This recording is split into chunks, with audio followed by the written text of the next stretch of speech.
All right, welcome back to Extreme X Plus. And today we have a very serious topic: why I declared war on the Latin language. Now, for many of you, you probably don't even know that Latin is a language because it's irrelevant. And like a moron, I decided to take it in middle school. Now, I've kind of covered this in the Extreme X video, like 7 years ago. Very bad video. About how this came to be, because it was I who declared war on my school so I could take Latin. Because I really wanted to take Latin, I had friends in Latin, and I was forced to possibly take Spanish. Ooh, scary. So, I kind of resolved the situation with my counselors because I had to take. Oh yeah, right. It was because I had to take like reading classes because I was bad at reading, and I had to take like 2 of them, and I couldn't take a language, but I kind of compromised. And then I got smart at reading, so I dropped that reading class anyways, like halfway through the year. But that's a specific tale, story for a different day. I'm good at English. The important part is I actually did get into Latin, so this is where the story will continue. I'm good at speaking. 7th grade Latin, not really too bad to start out with, because it was our 2nd year of middle school, so we kind of knew what to expect. Not too hard, obviously. They started you off pretty easy. Nothing too hard to learning Latin. There was like these stories about like Romeo or something, like Pompeii, that we learned a lot. Very fun class. Wasn't too bad at Latin. I mean, I did have a friend in that class. Or did I? Actually, I don't remember if he was in that class that year. Basically, no one took Latin because Spanish was the most popular language. And again, Latin's a dead language. But I took Latin because A, I had one of my best friends in that class. Well, he was at least taking the language. And B, when they were like advertising the languages, they said that Latin would help you get into college. It's like, wow, that's so cool. Obviously now, as a college student entering the 2nd year, I know they're referring to the SAT and how like Latin roots and stuff help you understand certain words better than other languages, so you usually do better on the SAT. But obviously I didn't realize that. I was like, oh, wow, I'm going to take Latin, and the college board is going to be like, wow, he took a language that helps him get into college. We should let him in. Obviously that's not what happened. Obviously, because as I'll tell you later on, things go south. It goes south the very day, actually, of the National Latin Exam, which is a test that no other language does, obviously. But I mean, like, the type of it. Where all the Latin students in the school meet up and take, like, a big, like, nerd test. I honestly don't remember the details of it because, again, that's what I'll talk about later. Last time I took it was in 9th grade, which was over 4 years ago now. But it would just be like testing your knowledge of Latin. And it would be on this day that... Yeah, it was this day. It was on this day that school got canceled for COVID.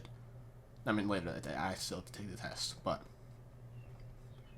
it was that day. I'll probably talk about another story from that exact day in a future video. But that was the end of in-person 7th grade Latin. There was still stuff in the remainder of 7th grade Latin. A few Zoom classes. I remember I logged onto one. Now I was completely anxious and had no idea what I was doing, so I just left and never rejoined the meeting. But I still did work. But it wasn't the same because, you know, we'd have those like Duolingo type things to help us practice. So I was still like decent at Latin. Probably hindered a little bit, but still had support, not too hard. 8th grade is a little interesting because it's a hybrid year for my school. We didn't do like fully in person or virtual. It would be like 2 days you're in person, 1 day everyone's virtual, and the other 2 days I think I said in person first, then you would be virtual. It was the opposite for me. So, they're definitely weird with the Zoom setting. We didn't use Zoom, just the typical slang.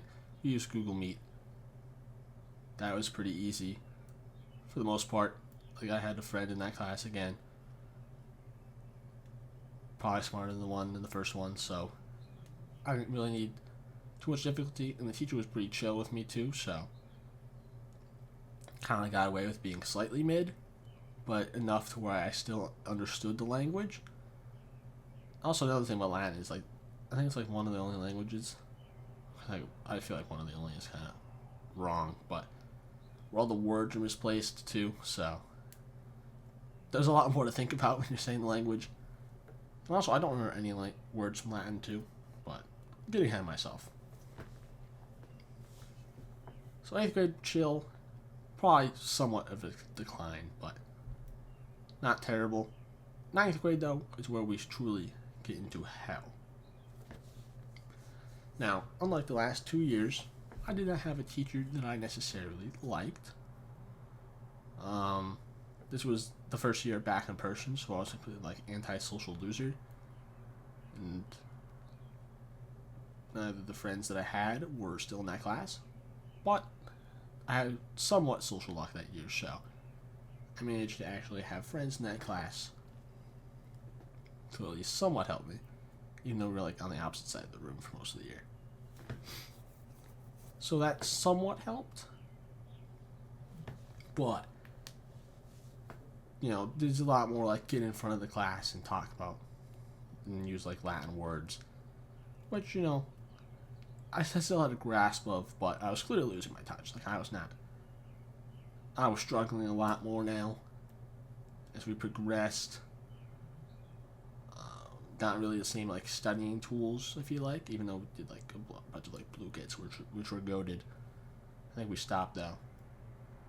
But then in the middle of the year we had like a sub for like a month. It was like the most chill sub ever. I think that's probably one of the reasons why I passed Latin that year. Everything became easier. And then the teacher came back. Not the best luck. Still had enough Latin knowledge for the final exam because it was divided into like written and multiple choice. Based on the composition, I think I generally got every single multiple choice question right, which was luck, and all of the written ones wrong, which was a clear sign to me that I was not remembering anything outside of like words and definitions, practical uses, like conversational, things that would be on the check one exam, which is what New York State has, which I didn't have to take in 8th grade. I kind of forgot about that because of COVID. They just gave you free credit. But I wanted my advanced Regents diploma because you need to take both checkpoints, or in my case, just the one. So, even though like I didn't really know that much Latin, especially compared to everyone else by this point, I was like, okay, I still need to take Latin this year for 10th grade, even though I barely passed the final with luck. Also, this is before like my perception of grades were destroyed by 10th grade. Because I would be considering like high 80. I was like a 90s guy for the most part in middle school and like 9th grade. Like if I had like an 80, like 5, I'd be worried. Now, as 10th and 11th grade and 12th grade came up, that perception got destroyed. Even with college. I mean, geometry and like chemistry and physics were basically hanging around like late 60s and early 70s. But again, that's probably a tale for another day. Latin was probably my most concerned grade outside of like math. I wasn't remembering that much, but I wanted the advanced Regents diploma.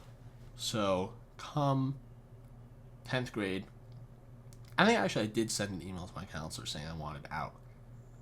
But like, she wasn't there or something. I don't remember exactly what happened. So, I couldn't get out before week 1. So, Lo and behold, I had the same teacher as I had the year before, which was not a great sign. I had a friend in that class. But it was a guy who I didn't really talk to that much. But the class seemed like pretty chill. But the important part here is I got the piece of paper because we had a sub for the first 2 days. I looked at the words and I just did not understand a single one. Like, we're talking like a 6-page paper. I don't understand a single word. Maybe one. I'm looking around the room because I think I'm on the side. I'm like, okay, are we supposed to know this? And everyone's looking at the paper normally. I think there was like writing that we had to do. So clearly, I was just stupid. And it was at that point, like, teacher I didn't like. I didn't understand any of the words. I need to get out of here. This is not my time. Did it just say Caleb Durbin home run? Oh my god. Anyways, that was the point where I like accepted that I just was not a Latin prodigy anymore. Told my counselor I wanted out. I still managed to get the advanced regents diploma, even without only taking 2 days of 10th grade Latin, not doing the checkpoint, because I took music theory, which gave me the credit. In 11th grade, I just got to study all that year, which is very much needed because I did not understand the pain that geometry and chemistry were going to bring me. So ending the war with Latin, probably smart. Now, again, entering sophomore in the college, in the history education department, which usually requires a language, and the guy who's taking the SAT, I don't remember anything from Latin. Literally anything. I could probably, I don't even remember the in Latin. I think it's like 2 maybe, like TU. 2S, no, I think S is the, I don't remember. But none of the accents, none of the words, none of the formatting or other language words. I don't know. I ended my language journey there, and I'm forever grateful for it. Latin, it's fun classes. And probably good. Probably would have been good if COVID didn't happen, honestly. I feel like I lost my touch, like studying and stuff. But it was definitely for the greater good, because I have not used the Latin since. I have not heard anyone use Latin. All I remember from Latin really is like Romeo. Like, if I had like embarrassing stories of Latin, I would probably be using that right now. But it's such a forgettable language, and I'm glad I stopped. Anything else that I have to add? Where's my Google Doc? I think that's enough yapping for the video. If you did watch the way, oh, that's a sick bow shot. If you watch all the way to the end, make sure to like, comment, subscribe, join Discord. I'll be back next week with a far more interesting commentary. Peace.